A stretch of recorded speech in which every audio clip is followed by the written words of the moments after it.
छिप अश्रु बहाने वालों, मोती व्यर्थ बहाने वालों, कुछ सपनों के मर जाने से जीवन नहीं मरा करता है। खोता कुछ भी नहीं यहाँ पर, केवल जिल्द बदलती पोथी। जैसे रात उतार चांदनी, पहने सुबह धूप की धोती। वस्त्र बदल कर आने वालों, चाल बदल कर जाने वालों, चंद खिलौनों के खोने से बचपन नहीं मरा करता है। जानते हैं, वीटो लगा दिया आरसीपी सिंह पर। किसने? तो ललन सिंह ने। तो मतलब क्या है? मतलब ये है क्या कि आरसीपी सिंह की एंट्री फिर से नहीं होने देंगे ललन सिंह जदयू में।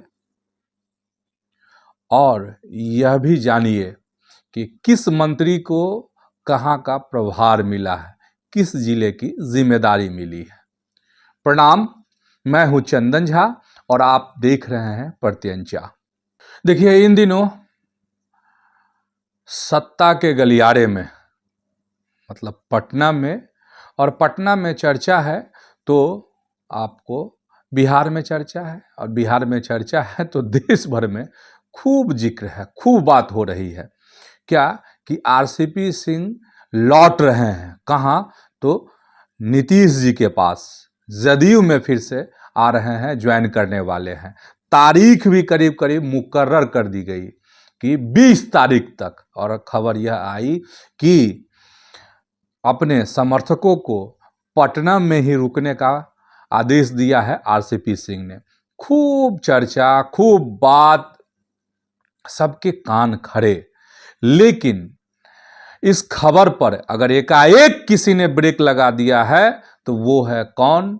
केंद्रीय मंत्री ललन सिंह, जदयू के कद्दावर नेता। एकदम ब्रेक मार दिया, और ब्रेक ऐसा मारा है कि चोचियाने लगी है बिहार की सियासत। भाई, ब्रेक अगर जोर से लगाइएगा तो क्या होता है? रोड पर चक्का एकदम जब घिसीट मारता है तो क्या होता है? एकदम चोचिया जाता है। तो ये गजब की हलचल जो है बिहार में मच गई है ललन सिंह के बयान से।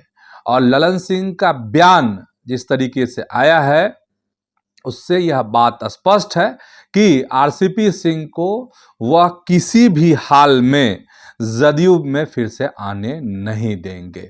तो जरा ललन सिंह का बयान समझिए, फिर आगे बात करेंगे। देखिए, ललन सिंह ने जो बयान दिया है उससे साफ स्पष्ट है कि जदयू में आरसीपी सिंह की एंट्री नहीं होगी। ललन सिंह ने कहा है कि जदयू किसी एक व्यक्ति की पार्टी नहीं है, बल्कि ललन सिंह ने जो कहा है वह यह है कि जदयू किसी एक व्यक्ति की पार्टी नहीं है, बल्कि यह समर्पित कार्यकर्ताओं और बिहार की जनता की ताकत से आगे बढ़ी है।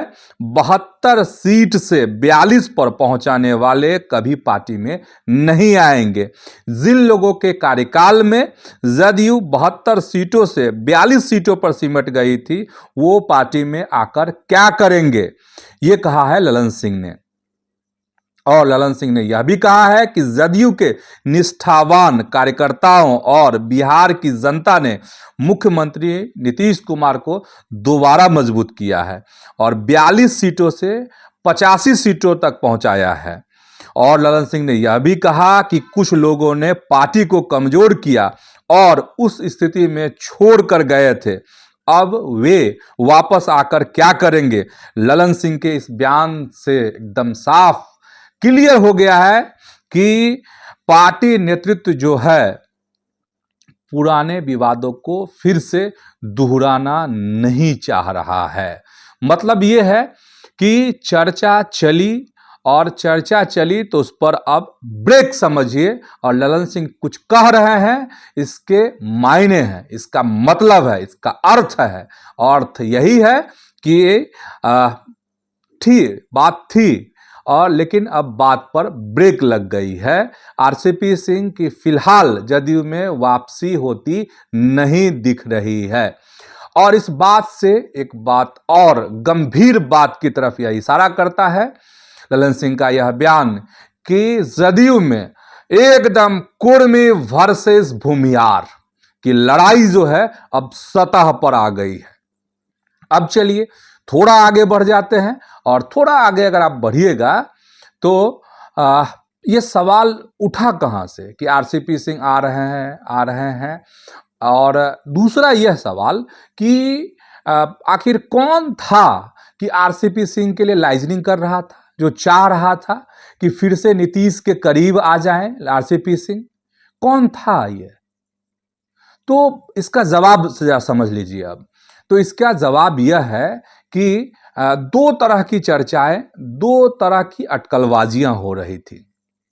एक अटकलबाजी यह थी कि बिहार में अफसरों का एक कोई बड़ा गुट है, जो ताकतवर गुट है अफसरों में, वह गुट चाह रहा था कि नीतीश कुमार के करीब फिर से आरसीपी सिंह आ जाए।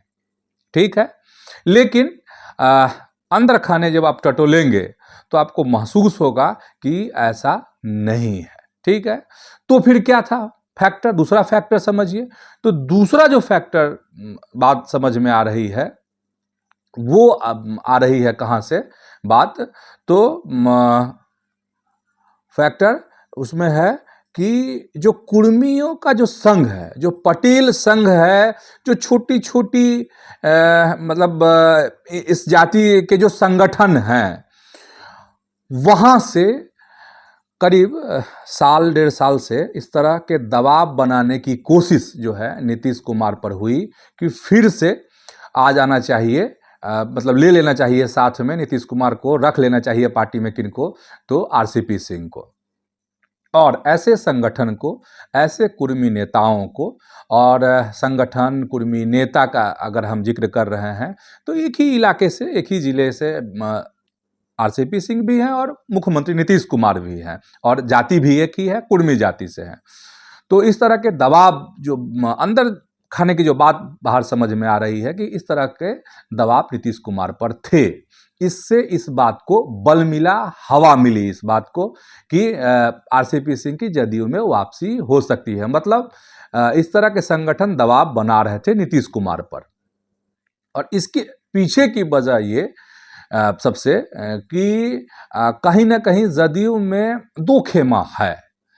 एक खेमा जो है वो सवर्ण नेताओं के इर्द गिर्द घूमता है, और दूसरा खेमा जो है वह कुर्मी नेताओं के इर्द गिर्द घूमता है। अब अगर सवर्ण नेताओं की बात आप करेंगे तो किसके इर्द गिर्द सारी चीजें घूमती हैं? तो वो है ललन सिंह और संजय झा। और इधर अगर आप बात करेंगे तो आरसीपी सिंह तो है ही नहीं, तो आखिर किसके इर्द गिर्द? तो मनीष कुमार वर्मा, श्रवण कुमार, ऐसे नेताओं के इर्द गिर्द सारी चीजें घूमती हैं। दो गुट है, आप इसको पर्दे पे स्वीकार कीजिए नहीं कीजिए कोई फर्क नहीं पड़ता है, लेकिन हकीकत यही है, यही स्थिति है जदयू की। तो ये जो दूसरा गुट है, वो दूसरा गुट में और भी लोग हो सकते हैं, लेकिन दूसरा गुट कहीं ना कहीं एक है कि या कुर्मी नेता या कुर्मी के जो ऐसे ऐसे छोटे छोटे जो संगठन हैं, उनको इस तरह की बात महसूस हुई कि नीतीश कुमार को सवर्ण नेताओं ने घेर कर रखा है, एक घेरेबंदी कर दी है, और उस घेरेबंदी को अगर कोई तोड़ सकता है तो वो आरसीपी सिंह हैं। और इसीलिए ऐसे संगठनों की ओर से कहा जा रहा है कि इस तरह के दबाव नीतीश कुमार पे बने। ठीक, और कहीं ना कहीं एक बर्फ जो जमी हुई थी नीतीश कुमार के मन में, दिल में आरसीपी सिंह को लेकर, वो बर्फ पिघलनी शुरू हो गई थी। और कुर्मी नेताओं के मन में, साथ ही ऐसे संगठनों के दिमाग में यह बात चल रही थी कि आरसीपी सिंह के खिलाफ साजिश की गई है, आरसीपी सिंह को सताया गया है। और आप सभी जानते ही हैं कि आरसीपी सिंह की एक बेटी जो है अधिकारी है, आईपीएस है, दामाद भी उनके अफसर हैं। और जब से नीतीश कुमार से उनके संबंध खराब हुए और जदयू से वह अलग हो गए, तब से ऐसा मानना है ऐसे संगठनों का, कुर्मी संगठनों का, कि इनके साथ जो है जायती हुई, अच्छी पोस्टिंग नहीं हो रही है। ये भी एक है, मतलब सताए हुए हैं आरसीपी सिंह, और इसीलिए आरसीपी सिंह को लाना चाहिए। और इस तरह की बातें।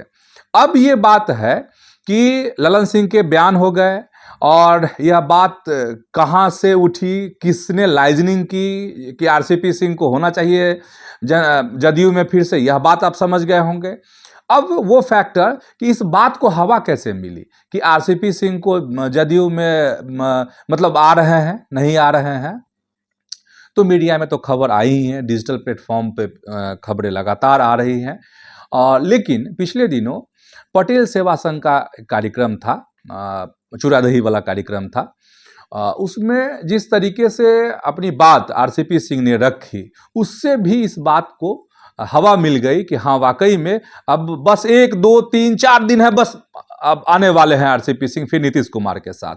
उसमें उन्होंने कहा था कि देखिए कोई एक दिन का संबंध नीतीश कुमार से मेरा नहीं है। आरसीपी सिंह ने कहा था कि 25 वर्षों का संबंध है, और किसी के यह करने से वह करने से, यह करने से वह करने से हमारा उनसे ये नहीं हो सकता है। हमारे अभिभावक हैं नीतीश कुमार, हमारा और उनका जो संबंध है उसको बहुत डिफाइन नहीं किया जा सकता है, एक अलग तरह का संबंध है। शब्द कुछ और हो सकते हैं, मैं भाव बता रहा जो आरसीपी सिंह ने उस समय में बयान दिए थे। तो इस समय हुआ क्या इस बयान के बाद कि बातें और परवान चढ़ गई कि अब एकदम अब आ गए नीतीश कुमार के साथ आरसीपी सिंह, और इस बयान के बाद वाकई में लग रहा था। लेकिन जिस तरीके से एकदम ब्रेक जो लगा दिया है फिर से ललन सिंह ने, वैसे में अब मुश्किल लग रहा है कि आरसीपी सिंह जदयू में आ जाए। अब देखने वाली बात यह है कि अंदर खाने की जो सियासत चल रही है जदयू में, उस पर नीतीश कुमार क्या कहते हैं, नीतीश कुमार क्या कोई एक्शन लेते हैं, या अगर नीतीश कुमार का प्लान ए अगर ये मान लीजिए फेल हो गया तो कोई प्लान बी भी है क्या, आते हैं कि नहीं जदयू में फिर से आरसीपी सिंह, देखने वाली बात होगी। चलिए फटाफट सियासत में दूसरी खबर जो चर्चा वाली खबर है वो आपको बता देते हैं। खबर ये है कि सामान्य प्रशासन विभाग की ओर से जो अधिसूचना जारी हुई है उसके मुताबिक कुल 25 मंत्रियों को अलग अलग जिलों का प्रभारी मंत्री नियुक्त किया गया है।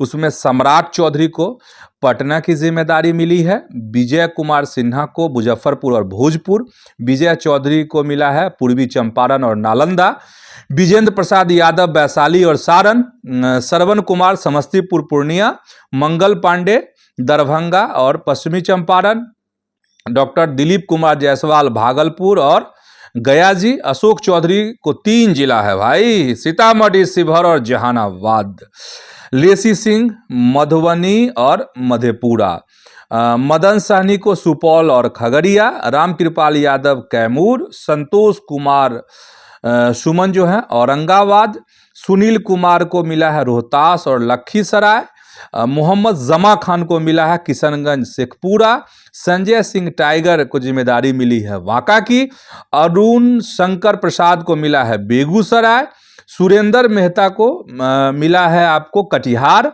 नारायण प्रसाद को गोपालगंज, रमा निषाद को बक्सर, लखेंद्र कुमार रोशन जो हैं अररिया, श्रेयसी सिंह नवादा देखेंगी, डॉक्टर प्रमोद कुमार जो है सहरसा सिवान, और आपको संजय कुमार को मुंगेर, संजय कुमार सिंह को जमुई की जिम्मेदारी, और दीपक प्रकाश को अरवल जिले की जिम्मेदारी मिली है, प्रभारी मंत्री बनाए गए हैं।